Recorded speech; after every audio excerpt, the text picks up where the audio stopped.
राजस्थान की गहलोत सरकार में मंत्रिमंडल के पुनर्गठन के बाद में अशोक चांदना खेल मंत्री को एक और नई जिम्मेदारी मिली। इन दोनों जिम्मेदारी को किस तरीके से वो निभाएंगे, इसको लेकर हमारे साथ है खेल मंत्री अशोक चांदना और DIPR मंत्री अशोक चांदना। चांदना जी, दो बड़ी जिम्मेदारियां आपको इस बार मिली है, किस तरीके से देखते हैं?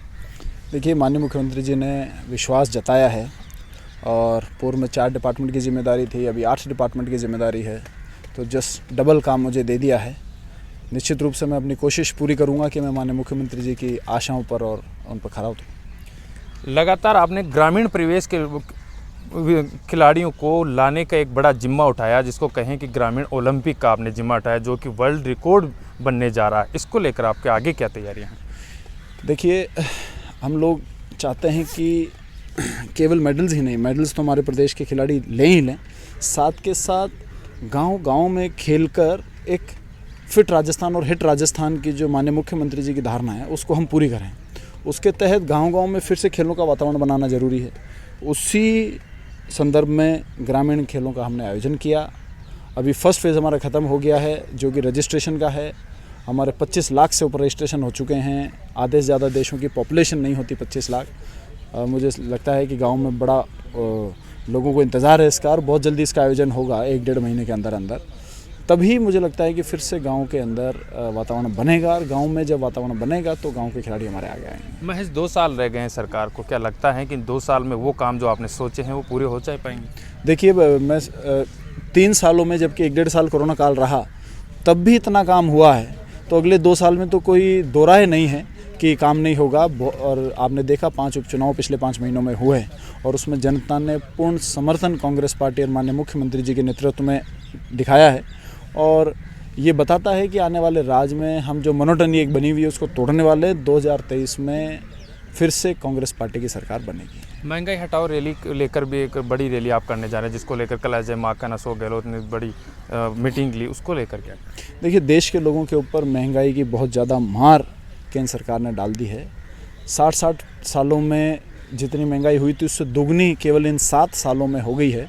तो 10 गुना तेज़ी से इस 7 साल के अंदर महंगाई बढ़ी, और उससे साधारण परिवार के लोग, ग्रामीण परिवेश के लोग, मध्यम वर्गीय लोग बहुत ज़्यादा इस महंगाई की मार को झेल रहे हैं, और उनका बजट गड़बड़ा गया है।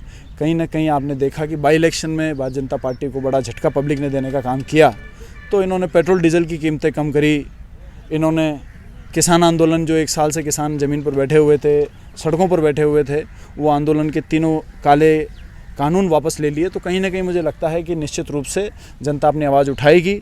तो ये डरपोक सरकार है और ये ज़रूर अपने कदम पीछे हटाएगी, फिर से महंगाई को कम करना पड़ेगा। 5 दिसंबर को अमित शाह जो गृह मंत्री है, उनका भी राजस्थान दौरा है। अच्छी बात है, शुभकामनाएं उनको।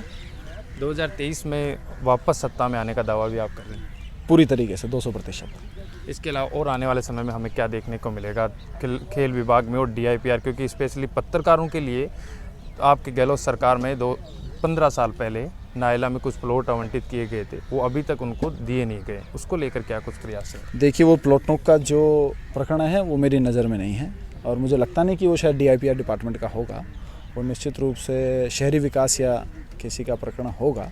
लेकिन यदि ऐसी कोई बात है और पत्रकार मुझसे आके अपनी बात कहेंगे, तो मैं निश्चित रूप से इसमें क्या अड़चन है वो माननीय मुख्यमंत्री जी के पास जाकर इसको मैं उनको बताने का काम करूंगा, और देने वाले वही हैं। आखिरी और महत्वपूर्ण सवाल, आपकी फिटनेस का राज क्या है? क्योंकि पोलो आप खेल रहे हैं लगातार इतने दिनों से, तो उसकी फिटनेस का राज क्या है? देखिए, जैसे हम लोग रोज़ खाना खाते हैं और रोज़ हम लोग सोते हैं, वैसे ही 1 से 1.5 घंटा कम से कम, चाहे हम किसी भी प्रोफेशन में हो, हम पॉलिटिशियन हो, हम बिजनेसमैन हो, हम इंडस्ट्रियलिस्ट हों, हम आर्टिस्ट हों, हम चाहे मैं कहता हूँ कि किसी भी प्रोफेशन में, हम चाहे पत्रकार हों, लेकिन 1 से 1.5 घंटा अपने शरीर को ज़रूर देना चाहिए, और उससे एक हेल्दी लाइफ जीने का आनंद ही अलग है। चांदना जी, जो पोलो है वो महंगा खेल है, ये क्या मध्यम वर्ग तक, क्योंकि आप खेल मंत्री हैं, तो क्या मध्यम वर्ग की पहुंच में भी आ सकता है? ये ऐसा कुछ प्रयास जारी है? देखिए, पोलो खेल ही मध्यम वर्ग की पहुंच में पहुंचे, इतने साधन संसाधन सरकार लगाएगी तो ऐसे 20 खेल और पहुंच जाएंगे।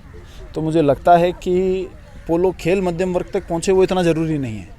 ज़रूरी ये है कि हर वर्ग को खेलने की बराबर अपॉर्चुनिटी मिले, हर खिलाड़ी के साथ में न्याय हो, और बराबर अपॉर्चुनिटी, अगर कोई अपॉर्चुनिटी आउट ऑफ रीच है चाहे इन रीच है, मगर सबके लिए बराबर होनी चाहिए।